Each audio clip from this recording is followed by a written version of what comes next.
بسم اللہ الرحمن الرحیم اللہم صلی علی سیدنا محمد وعلی آلہ سیدنا محمد بقدر حسنہ و جمالہ یا وارث حق وارث سرکار وارث پاک رحمۃ اللہ علیہ کی آفتاب ولایت کی ذرہ نوازی۔ سرکار وارث پاک کم حیثیت لوگوں کا بہت خیال فرماتے تھے۔ اس واقعے کا حوالہ ہے کتاب مشکوٰۃ النقانی اور آفتاب ولایت۔ واقعہ ہے کہ سرکار وارث پاک کم حیثیت لوگوں کا بہت خیال فرماتے تھے۔ اکثر تیلی، تنولی، ڈھنے، جولائے کو کونجڑے، کسائی، بنیائی اور کباڑی کے یہاں قیام فرماتے تھے۔ جب بڑے بڑے تعلق دار، نواب، جج، بیرسٹر، راجہ اور مہاراجہ ان غریبوں کے گھر پر سرکار اقدس ملنے کے لیے آتے تھے، چنانچہ ایک مرتبہ سرکار عالم نواز لکھنؤ کے بنو بٹیاری کے یہاں رونق افروز تھے کہ مصر میں خانہ جنگی چھڑ چکی تھی اور خدیو مصر نے انگریز سرکار سے مدد طلب کی تھی۔ انگریزی افواج کا رسالدار ہر خاص و عام سے معلوم کرتا پھرتا تھا کہ آج کل حاجی صاحب قبلہ سیاحت پر کہاں ہیں۔ اس کے رسالے کو مصر جانے کا حکم ہوا تھا۔ لمبے چوڑے ڈیل ڈول والا یہ جوان کماندار بہت پریشان نظر آ رہا تھا۔ وارث پاک عاشق زار ہونے کی حیثیت سے سرکار کے دیدار سے محروم نہیں جانا چاہتا تھا۔ سوچتا تھا کہ کاش خیر وقت میں سرکار عالم پناہ کی قدم بوسی حاصل ہو جاتی تو بڑی خوش قسمتی تھی، ورنہ ایسی مہم سے واپسی کی بھلا کیا امید ہو سکتی ہے۔ یہ انگریزی سپاہ کے رسالدار علی محمد خان صاحب بہادر وارثی تھے، جن کا رسالہ ابھی لکھنؤ میں ہی مقیم تھا۔ انہیں جب معلوم ہوا کہ سرکار عالم نواز بھی لکھنؤ میں ہی مقیم ہے تو ان کی خوشی کا انتہا نہ رہی۔ بھاگے بھاگے سرائے امین آباد پہنچے، جہاں سرکار کے روئے روشن پر نظر پڑی۔ طبیعت بے قرار ہوگی، دل بھر آیا۔ سرکار رحمۃ اللہ علیہ کی آغوش محبت میں منہ دے کر رونے لگے۔ سرکار عالم پناہ اس وقت لیٹے ہوئے تھے، بے چین ہو کر اٹھ بیٹھے اور فرمانے لگے، علی محمد، اگر تم پانی میں ہوگے تو ہم تمہارے ساتھ ہیں، اور اگر آگ میں ہوگے تو ہم تمہارے ساتھ ہیں، ہزار کوس پر ہوگے تو ہم تمہارے ساتھ ہیں۔ رسالدار صاحب عرض کرنے لگے، سرکار مجھے مصر جانے کا حکم ہوا ہے۔ تو سرکار عالم پناہ نے رحمۃ اللہ علیہ نے فرمایا، علی محمد، مصر کے چاقو اچھے ہوتے ہیں۔ کیوں علی محمد؟ اگر کوئی ہندوستانی افسر کہیں فتح حاصل کر لے تو ملکہ اس کی بڑی خاطر کرتی ہوگی۔ ولایت شہر بہت اچھا ہے، اچھا جاؤ سیر کراؤ، پھر ملاقات ہوگی۔ سرکار رحمۃ اللہ علیہ یہ فرما کر سرکار والا اٹھ کر کھڑے ہو گئے اور رسالدار صاحب کو سینے سے لگا کر رخصت کیا۔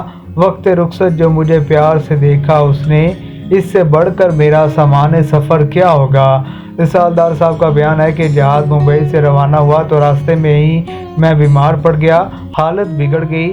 رات کو سرکار عالم پناہ نے بشارت دی کہ علی محمد گھبرانا مت، ہم تمہارے ساتھ ہیں، یہ کوئی تکلیف نہیں۔ آنکھ کھولی تو صحت کاملہ حاصل ہو چکی تھی۔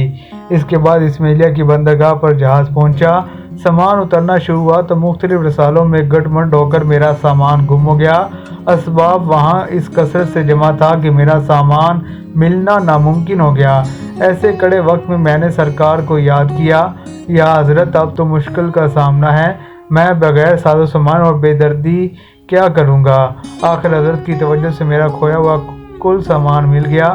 اس سے بڑھ کر یہ کرم ہوا کہ جب میرا رسالہ جنگ میں شریک ہوا تو دشمن کی توپوں سے آگ کی بارش ہو رہی تھی، مگر میرے رسالے کے آدمی کو کسی خچر کے کوئی خراش نہ آئی اور سرکار کی نظر کرم سے ہم آگ کے طوفان سے صحیح سلامت گزر کر آسانی سے قلعہ قاہرہ پر قابض ہو گئے۔ وہاں قلعہ میرا رسالہ ایک ہفتے قیام پذیر رہا۔ دوران قیام قاہرہ کے بازار جا کر میں نے سرکار کے لیے چاقو چھری خرید لیا۔ اس کے بعد میرا رسالہ تو ہندوستان واپس کر دیا اور مجھے دیگر فاتح سرداروں کے ساتھ فتح یابی کی خوشی میں شاہی مہمان کی حیثیت سے لندن روانہ کیا گیا، جہاں ونڈسر محل میں ہمیں اتارا گیا۔ وہاں کیسرا ہند ملکہ وکٹوریہ نے ہماری بڑی خاطرداری کی۔ ہمارے اعزاز میں شاہی دعوت کا اہتمام ہو، جس میں ملکہ معظمہ نے میوہ بڑی چاندی کی تھالی ہمیں عنایت کی اور اپنے دستے خاص سے سب کے سامنے ہمیں بہادری کا تمغہ پہنایا۔ تمام محلات اور شاہی تفریح گاہوں کی سیر کرانے کا حکم ہوا۔ یہاں ہمارے قیام کے دوران ہماری کوٹھی پر شاہی بگی ہر وقت سیر کرانے کے لیے تیار کھڑی رہتی تھی۔ غرض یہ کہ بڑے اعزاز کے ساتھ ہم ہندوستان واپس آئے۔ وہاں ولایت میں بھی سرکار والا کے لیے میں نے چاقو خرید لیے تھے۔ چنانچہ جب میں سرکار کی خدمت میں حاضر ہوا تو وہ سب چاقو چھڑیاں خدمت عالی میں پیش کر دیں۔ سرکار عالم پناہ رحمۃ اللہ علیہ نے دیکھ کر بہت خوش ہوئے اور پیار سے ایک گھونسا اپنے دسم مبارک سے میری پیٹھ پر رسید کیا۔ اس کے بعد تو دن دگنی رات چگنی ایسی ترقی ہوئی کہ رسالدار میجری کے عہدے پر فائز ہوا۔ اس بعد 2 مرتبہ شاہی مہمان کی حیثیت سے ولایت گیا۔ میں جب بھی سرکار کی خدمت میں حاضر ہوتا تو یہ ضرور فرماتے کہ رسالے میں یہ سب کے افسر ہیں۔